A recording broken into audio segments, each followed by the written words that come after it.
கர்த்தரும் மீட்பரும் இரட்சகருமான கிறிஸ்து இயேசுவின் நாமத்தில் உங்கள் யாவருக்கும் வாழ்த்துக்கள். கர்த்தர் உங்களை ஆசீர்வதிப்பாராக. கிருபையின் கூட்டம் 37வது நாள். தேவனுடைய கிருபையினால நாம் ஜீவனோடு இருக்கிறோம்.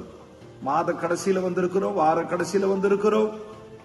இன்றைக்கு நாம் பூமியில உயிரோடு இருப்பதற்கு முதலாவது ஆண்டவர் கொடுத்த சுவாசத்துக்கு நாம் நன்றி சொல்ல வேண்டும். கர்த்தர் உங்களை ஆசீர்வதிப்பாராக.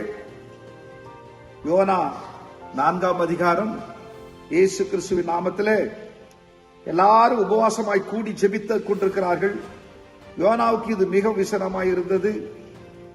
அவன் கடுங்கோபம் கொண்டு கர்த்தரை நோக்கி விண்ணப்பம் பண்ணி, கர்த்தாவே, நான் என் தேசத்தில் இருக்கும் போதே நான் இதை சொல்லவில்லையா? இதை நிமித்தமே நான் முன்னமே தர்ஷிசுக்கு ஓடிப்போனேன்.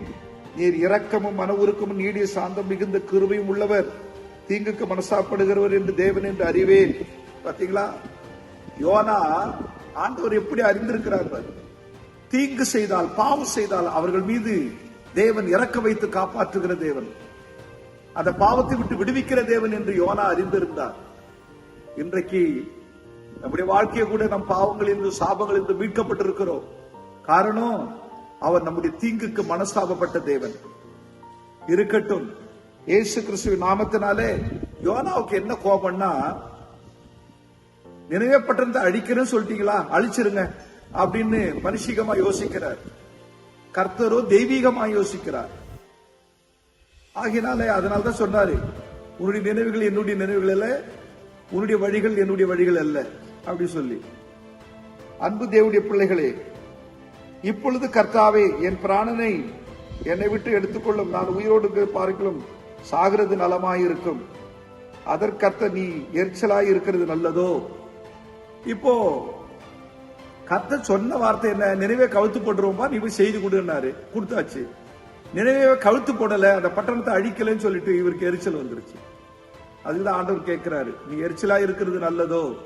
அன்பு தேவனுடைய பிள்ளைகளே, எரிச்சலா யாரும் இருக்கக்கூடாது. சத்தத்தை கேட்கிற தேவனுடைய பிள்ளைகள், இந்த செய்தியை கேட்கிற தேவனுடைய பிள்ளைகள் எரிச்சலா இருக்கவே கூடாது.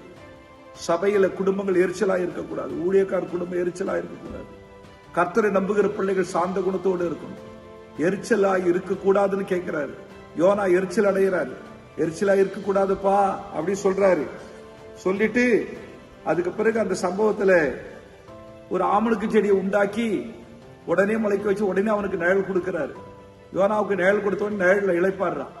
டக்குன்னு அந்த ஆமணுக்கு செடி அழிக்கும்படி அவர் வெட்டுக்கிளிகளை விட்டு அழிச்சிடுறாரு. அது செடி அழிஞ்சு போன உடனே அவன் அந்த செடிக்காக அந்த யோனா பரிதவிக்கிறான். ஐயோ, நிழல் கொடுத்த செடி அழிஞ்சு போச்சு. அப்பதான் அவனுக்கு யோனாவுக்கு உணர்த்துறாரு ஆண்டவர், காலையில முளைச்சு சாயங்காலத்துக்குள்ள இந்த செடி நிழல் கொடுத்து வாடி போச்சுன்னு ஒரு செடிக்காக நீ பரிதவிக்கிறியே, வலது கைக்கு இடது கைக்கு வித்தியாசம் தெரியாதே, இந்த ஜனங்களுக்காக நான் பரிதபிக்க மாட்டேனோ என்று சொல்லிவிட்டு கர்த்தர் அந்த ஜனங்களுக்காக இறங்குகிறார். இறங்கி இறக்கம் செய்து அந்த பட்டணத்தை கவிழ்த்து போடாமல் அந்த பட்டணத்துக்கு இறக்கம் செய்து, ஏனென்றால் ஆடு மாடு குழந்தை எல்லாருமே தண்ணீர் குடியாமல் 3 நாள் உபவாசம் இருந்து ஜெயத்தை பெற்றார்கள், வெற்றியை பெற்றார்கள். அன்பு தேவனுடைய பிள்ளைகளே, நாம் ஆண்டவர் நம் மீது கோபப்பட்டாலும் அவருடைய சமூகத்தில் நாம் நம்மை தாழ்த்தி ஜெபிக்கும் போது, ஆண்டவருடைய சமூகம் நம்மை ஒப்பு கொடுக்கும் போது அவர் மனம் இறங்குகிற தேவன். அவர் இறங்குகிற தேவன் மாத்திரமல்ல, தான் நினைத்த அந்த கோபத்தை அப்படியே மாற்றி அன்பாய் மாற்றி விடுகிற தேவன். இப்படிப்பட்ட பாசமும் அன்பும் மனுகுலத்து மீது வைத்திருக்கிற ஒரே ஒரு கர்த்தராகிய இயேசு கிறிஸ்து மட்டும்தான். இதெல்லாம் சந்தேகமே கிடையாது. அருமையான ஒரு காட்சி இது. யோனாவின் சரித்திரம் அற்புதமான காட்சி. ஒரு பட்டணம் அழிக்கப்படாமல் இருக்க வேண்டுமானால், ஒரு கிராமம் அழிக்கப்படாமல் இருக்க வேண்டுமானால், ஒரு குழு, ஒரு ஜன கூட்டம் அழிக்கப்படாமல் இருக்க வேண்டுமானால், ஒரு சபை அழிக்கப்படாமல் இருக்க வேண்டுமானால், ஒரு கிராமம் அழிக்கப்படாமல் இருக்க வேண்டுமானால், நம்முடைய பாவங்களையும் நம்முடைய தீங்கையும் நம்முடைய அக்கிரமத்தையும் நாம் நினைவு கூர்ந்து கர்த்தர் அழிக்காதபடி உபவாசித்து தேவ சமூகத்தை நம்மை தாழ்த்தும் போது தேவன் இரக்கமுள்ளவராய் மாறிவிடுகிறார். இதுதான் அவருக்கு பிரியமான காரியம். பிரியமானவர்களே, ஆகினாலே வலது கைக்கும் இடது கைக்கும் வித்தியாசம் தெரியாத மக்கள் எவ்வளவோ கஷ்டங்களிலே சிக்கிக் கொண்டிருக்கிறார்கள். தேவன் இன்றைக்கு பரிதவித்துக் கொண்டிருக்கிறார். அன்பு தேவனுடைய பிள்ளையே, பரிதவிக்கிற தேவன் உன்னை பார்த்து, உன் குடும்பத்தை பார்த்து, உன்னுடைய ஜீவியத்தை பார்த்து பரிதபித்துக் கொண்டிருக்கிறார். மனம் திரும்புங்கள். ஆண்டவருடைய சமூகத்தில் கிருபைகள் உண்டு, இரக்கங்கள் உண்டு. அவர் இரக்கத்தில் ஐஸ்வர்யம் உள்ள தேவன். ஆண்டவராக இயேசு கிறிஸ்து இந்த செய்தியை உங்களுக்கு ஆசீர்வதிப்பாராக. உங்களுக்காக பரிதபிக்கிற தேவனை நான் உங்களுக்கு செய்தியாக கொடுத்துக் கொண்டிருக்கிறேன். மகா பரிசுத்தமுள்ள நல்ல ஆண்டவரே, இந்த கிருபையின் கூட்டத்தில் விசேஷமாய் யோனாவுடைய சரித்திரத்தை நாங்கள் வாசிக்கும் பொழுது, ஆண்டவரே, ஊழியக்காரன் பிரசங்கித்து விட்டு, ஆண்டவர் ஊழியக்காரனுக்கு முறுமுறுப்பும் எரிச்சல் வந்தாலும் கூட, ஆண்டவர் ஊழியக்காரனையும் உணர செய்து விட்டு, ஆண்டவரே, அந்த தேசத்தில் அழிந்து போகிற மக்களையும் நீர் உணர செய்து, ஆண்டவர் எல்லாருக்கும் நன்மை செய்து ஒரு பெரிய அதிசயத்தை செய்த தேவன், பெரிய அற்புதத்தை செய்த தேவன் நீர் ஆண்டவரே.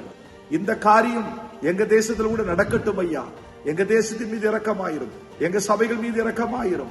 உடைய நாமத்தை நம்பி இருக்கிற, உடைய நாமத்தை உயர்த்தக்கூடிய, உடைய நாமத்தில் ஞானஸ்நானம் கொடுக்கக்கூடிய, அப்போஸ்தலருடைய உபதேசத்தில் உறுதியாய் தரித்து நிற்கக்கூடிய ஒவ்வொரு சபைகளையும் ஊழியங்களையும் கர்த்தர் பலப்படுத்தி ஆசீர்வதியும்.